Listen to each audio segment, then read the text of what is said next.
الرحمن الرحيم الحمد لله وكفى وسلام على عباده الذين اصطفى أما بعد أعوذ بالله من الشيطان الرجيم بسم الله الرحمن الرحيم سبحان الذي أسرى بعبده ليلا من المسجد الحرام إلى المسجد الأقصى الذي باركنا حوله لنريه من آياتنا إنه هو السميع البصير صدق الله العظيم. معزز حاضرین، بزرگوں، نوجوان ساتھیوں،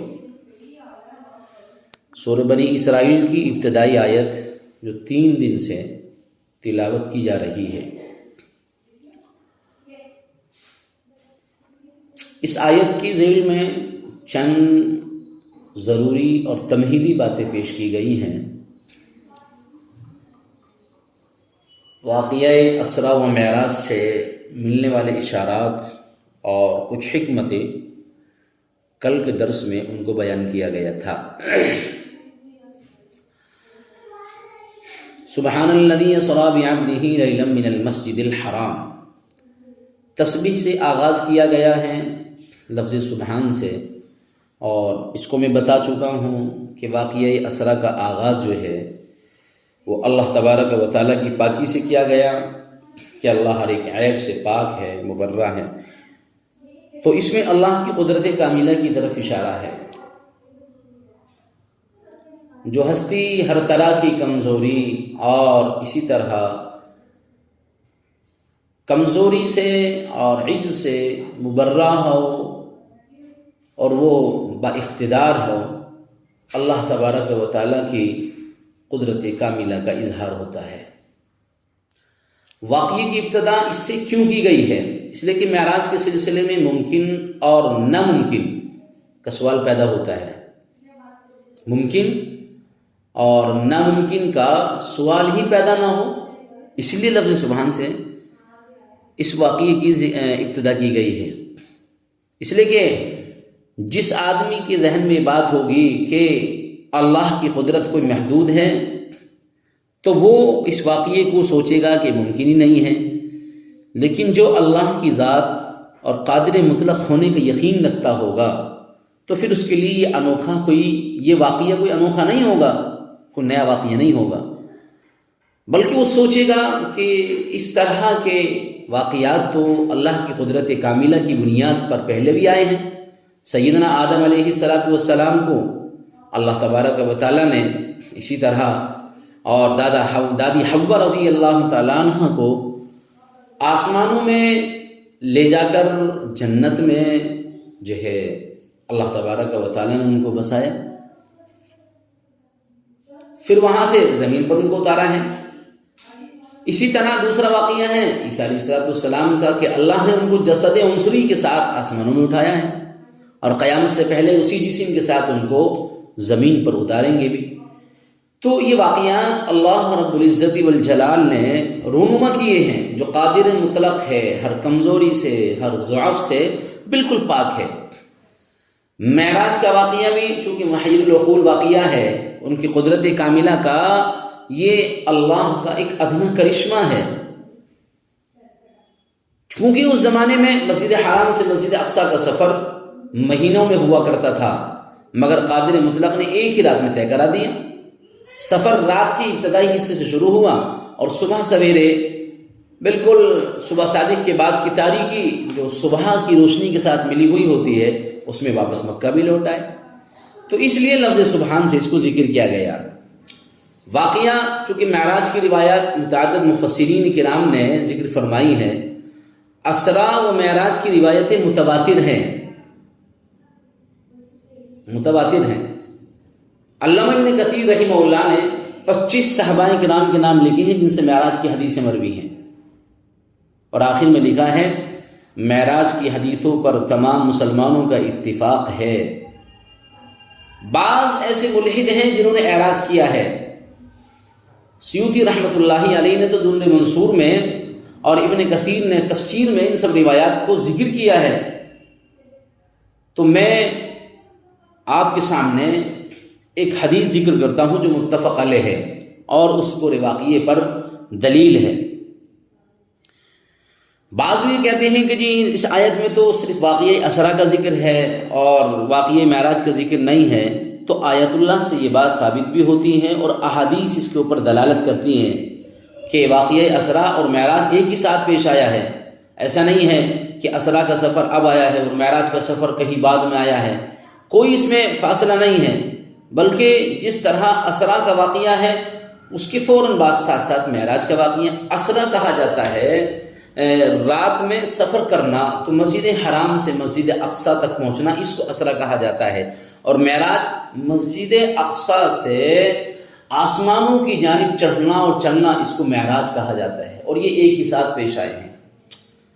حضرت انس رضی اللہ تعالیٰ عنہ بیان فرماتے ہیں کہ رسول اللہ صلی اللہ تعالیٰ علیہ وسلم نے ارشاد فرمایا کہ میرے پاس براق لایا گیا، یہ براق برق سے ہے، جس کے معنی بجلی، اور اس سواری کو براق اور اس کی برق رفتاری کی وجہ سے کہا گیا ہے۔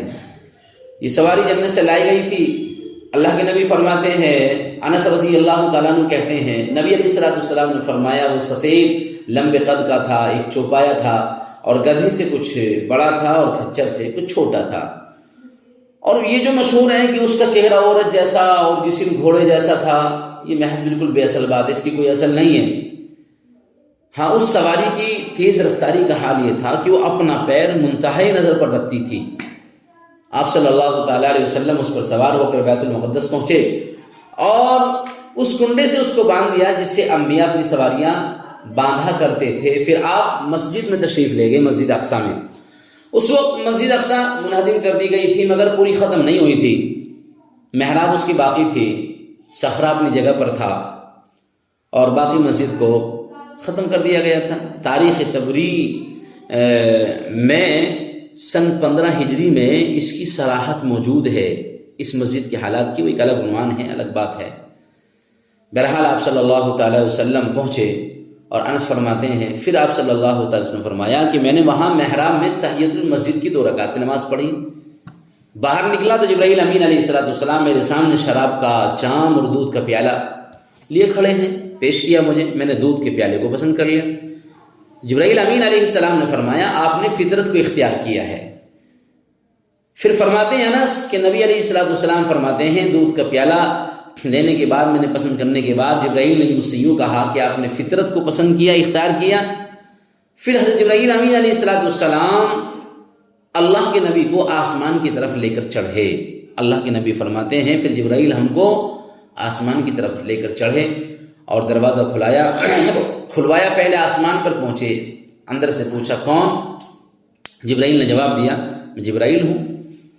ہاں، انس فرماتے ہیں کہ اللہ کے نبی صلی اللہ تعالیٰ علیہ وسلم نے یوں کہا کہ مجھے زمین سے آسمانوں کی جانب چڑھایا گیا، درجات تھے، منزلیں بنی ہوئی تھی سیڑھی کی طرح، مجھے اس پر چڑھایا گیا تھا۔ اب وہ سیڑھی کس طرح کی ہوگی، کیا حیت اور کیفیت ہوگی، واللہ اعلم۔ بہرحال آسمانوں کی جانب لے جایا گیا، پہلے آسمان پر چڑھے، دروازہ کھلایا، اندر سے پوچھا کون؟ جبرائیل نے جواب دیا میں جبرائیل ہوں۔ پوچھا گیا آپ کے ساتھ کون؟ جواب دیا محمد صلی اللہ علیہ وسلم۔ دریافت کیا گیا کہ ان کو بلایا گیا ہے، اندر سے سوال ہوتا ہے، کوشچن ہوتا ہے کہ ان کو بلایا گیا ہے۔ جبرائیل امین علیہ السلام نے بہت پیارے جملے میں اور محبت بھرے الفاظ میں جواب دیا ہاں جی ان کو بلایا گیا ہے۔ اس کے بعد ہمارے لیے دروازہ کھول دیا گیا۔ اللہ کے نبی فرماتے ہیں پھر دروازہ کھول دیا گیا تو اچانک میں آدم علیہ السلام کے پاس تھا، انہوں نے مجھے خوش آمدید کہا اور دعائیں دی۔ اللہ کے نبی فرماتے ہیں پہلے آسمان پر ملاقات ہوئی سیدنا آدم علیہ السلام سے، دروازہ کھولنے کے بعد تعارف ہو جانے کے بعد پھر انہوں نے مجھے اپنے قریب بٹھایا، خوش آمدید کہا، مرحبا کہا اور بہت محبت کا اظہار کیا۔ اسی طرح آپ دوسرے پھر تیسرے یہاں تک 7ویں آسمان پر پہنچے اور آسمان میں اسی طرح سوال و جواب کے بعد دروازہ کھولا گیا۔ آپ صلی اللہ تعالیٰ علیہ وسلم نے دوسرے آسمان میں 2 خالازاد بھائی یعنی حضرت یحییٰ اور حضرت عیسیٰ علیہ السلام سے ملاقات کی۔ یہ دونوں آپس میں خالازاد بھائی ہیں، انہوں نے بھی استقبال کیا، حالانکہ سوال انہوں نے بھی کیا تھا کون ہے، کیوں، کس نے بلایا، جواب دیا گیا جی ہاں بلایا گیا ہے۔ ملاقات ہوئی، خوش آمدید کہا، پھر تیسرا آسمان تک پہنچے، اللہ کے نبی فرماتے ہیں دروازہ، وہاں بھی یہی سوال جوابات ہوئے، آپ کی ملاقات سیدنا یوسف علیہ السلام سے ہوئی۔ آپ نے فرمایا کہ میں نے اچانک دیکھا کہ یوسف علیہ السلام وہ اپنی آدھی خوبصورتی میں ہیں، وہ آدھی خوبصورتی دیے گئے ہیں۔ چوتھے آسمان میں حضرت سیدنا ادریس علیہ السلام سے ملاقات ہوئی۔ ادریس علیہ السلام کے بارے میں باری تعالیٰ کا ارشاد ہے وَرَفَعْنَاهُ مَكَانًا عَلِيًّا، یعنی ہم نے ان کو بلند مرتبے تک پہنچایا ہے۔ اور ایک بات اور مشہور ہے بعض لوگوں میں کہ جی ادریس علیہ السلام کی ایک فرشتے سے دوستی تھی، وہ اپنے پروں میں چھپا کر آپ صلی اللہ علیہ وسلم کو، آپ کو عالم بالا میں لے گیا، پھر وہ وہیں رہ پڑے۔ یہ سبھی اسرائیلی روایتیں ہیں، آیت میں اس کی طرف کوئی اشارہ نہیں ہے۔ معراج کے تعلق سے بے شمار ایسی روایتیں من گھڑت اسرائیلی ہیں کہ جو لوگوں نے رائج کر رکھی ہیں۔ ہمیں صرف اس کو سمجھنا ہے جس کا آیت سے اشارہ ملتا ہے یا کوئی مضبوط اور مستند دلیل اور حدیث موجود ہے۔ پانچویں آسمان میں حضرت ہارون علیہ السلام سے، اور چھٹے آسمان میں سیدنا حضرت موسیٰ علیہ السلام سے، اور ساتویں آسمان میں حضرت ابراہیم علیہ السلام سے ملاقات ہوئی۔ تمام انبیاء نے آپ صلی اللہ تعالیٰ علیہ وسلم کو خوش آمدید کہا اور دعائیں دیں۔ سیدنا حضرت ابراہیم علیہ السلام بیت معمور سے ٹیک لگائے بیٹھے تھے ساتویں آسمان پر۔ اللہ کے اس گھر میں روزانہ 70,000 فرشتے عبادت کے لیے داخل ہوتے ہیں بیت معمور، اور یاد رکھیے پھر دوبارہ جو ایک مرتبہ عبادت کے لیے داخل ہو گیا دوبارہ اس کا نمبر نہیں آتا ہے۔ اندازہ لگا سکتے ہیں کہ فرشتوں کی تعداد کتنی ہے۔ بیت معمور ٹھیک بیت اللہ کی سمت، بیت اللہ کے اوپر ہے، اسی سمت میں ہے، ساتویں آسمان پہ فرشتوں کی عبادت کی جگہ ہے، فرشتے اس میں عبادت کے لیے جاتے ہیں۔ پھر حضرت جبرائیل امین علیہ السلام، اللہ کے نبی فرماتے ہیں پھر جبرائیل امین علیہ السلام مجھے سدرۃ المنتہا، یعنی بارڈر کی جو بیری تھی اس تک لے گئے۔ وہاں اچانک میں نے دیکھا کہ اس بیری کے اپنے پتے ہاتھی کے کان کے برابر ہیں اور اس کے پھل مٹکوں جیسے ہیں۔ پھر جب اس بیری کے درخت پر بحکم خداوندی وہ میں انوار چھا گئی اس کے اوپر، جو اس کا حسن اس قدر دوبالا ہو گیا اس بیری کے پتوں کا، اس درخت کا، کہ اللہ کی مخلوق میں سے کوئی اس کی خوبصورتی بیان کر ہی نہیں سکتا ہے۔ اللہ کے نبی فرماتے ہیں اللہ کی مخلوق میں سے اس کی خوبصورتی کوئی بیان کر ہی نہیں سکتا ہے۔ حضرت صلی اللہ علیہ وسلم نے فرمایا پھر اللہ تعالیٰ نے اس موقع پر جو وحی فرمانی منظور تھی میری طرف وحی فرمائی، پھر مجھ پر رات دن میں 50 نمازیں فرض کی۔ پھر جب میں موسیٰ علیہ السلام کی طرف سے اترا تو انہوں نے پوچھا کہ پروردگار نے آپ کو امت پر کیا فرض کیا؟ میں نے کہا 50 نمازیں۔ موسیٰ نے فرمایا کہ آپ بارگاہ خداوندی میں واپس جائیے اور تخفیف کی درخواست کریں، آپ کی امت 50 نمازیں ہرگز نہیں پڑھ سکتی ہے، پڑھنے کی نہیں ہے۔ میں بنی اسرائیل کو آزما چکا ہوں، ان کا خوب تجربہ کر چکا ہوں۔ چنانچہ میں، اللہ کے نبی فرماتے ہیں، موسیٰ کی بات کو مان کر بارگاہ خداوندی میں واپس گیا اور تخفیف کی درخواست کی۔ اللہ تعالیٰ نے 5 نمازیں کم کر دی، پھر واپس لوٹا تو موسیٰ علیہ السلام نے کہا آپ کی امت 45 نمازیں بھی نہیں پڑھ سکے گی، پھر جائیے اور تخفیف کی درخواست کیجیے۔ رسول اللہ صلی اللہ تعالیٰ علیہ وسلم نے ارشاد فرمایا میں برابر بارگاہ خداوندی میں اور موسیٰ علیہ السلام کے پاس آتا جاتا رہا، یہاں تک کہ آخر میں جب 5 نمازیں رہ گئیں تو اللہ رب العزت والجلال نے ارشاد فرمایا محمد یہ شب و روز میں 5 نمازیں ہیں اور ہر نماز کا 10 گنا بدلہ ہے، لہٰذا مجموعہ 50 ہی ہو گیا۔ اور جو شخص کسی نیکی کا ارادہ کرے پھر اس کو نہ کر سکے تو اس کے لیے ایک نیکی لکھ دی جاتی ہے، اور اگر اس نیکی کو کر لے تو 10 نیکیاں لکھی جاتی ہیں، اور جو شخص کسی برائی کا ارادہ کرے پھر اس کو نہ کرے تو اس کے لیے کوئی گناہ نہیں لکھا جاتا، اور اگر کر لے گناہ تو صرف ایک گناہ لکھا جاتا ہے۔ حضرت صلی اللہ تعالیٰ علیہ وسلم نے ارشاد فرمایا، انس فرماتے ہیں، راوی ہیں انس، پھر میں اترا، اللہ کے نبی فرماتے ہیں پھر میں اتر آیا یہاں تک کہ موسیٰ علیہ السلام کے پاس پہنچا اور ان کو پوری صورتحال بتائی۔ انہوں نے اب بھی یہی مشورہ دیا کہ میں بارگاہ خداوندی میں واپس جاؤں اور مزید تخفیف کی درخواست کروں۔ میں نے جواب دیا، محمد فرماتے ہیں میں نے جواب دیا کہ میں اتنی بار گیا کہ اب مجھے شرم محسوس ہوتی ہے۔ اللہ اکبر۔ اندازہ لگائیے اللہ کے نبی صلی اللہ تعالیٰ علیہ وسلم پر 50 نمازیں فرض تھیں اور فقط 5 نمازیں رہ گئیں. اللہ اکبر. اور آج مسلمان اس میں کتنی کوتاہی برتتا ہے. یہ مومنین کی معراج ہے نماز. تو عزیزوں حق بات یہ ہے جو معراج کے واقعے سے اور روایات سے کچھ خلاصہ نکلتا ہے. اس سے علامہ ابن کثیر رحمہ اللہ نے اس کو اپنی تفسیر میں لکھا ہے اور تمام روایات درج کرنے کے بعد وہ لکھتے ہیں علامہ ابن کثیر کہ حق بات یہ ہے کہ آپ صلی اللہ تعالیٰ علیہ وسلم کو یہ سفر بیداری میں پیش آیا تھا، خواب میں نہیں آیا تھا. مکہ مکرمہ سے بیت المقدس تک یہ سفر براق پر ہوا. جب آپ صلی اللہ تعالیٰ علیہ وسلم بیت المقدس کے دروازے پر پہنچے تو براق کو دروازے کے قریب باندھ دیا تھا اور آپ اندر تشریف لے گئے تھے.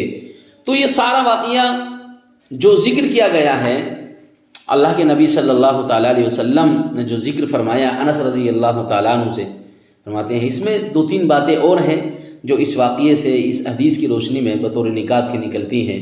انشاءاللہ ہم ان کو کل ذکر فرمائیں گے. اللہ تبارک و تعالیٰ ان کی توفیق عطا فرمائے.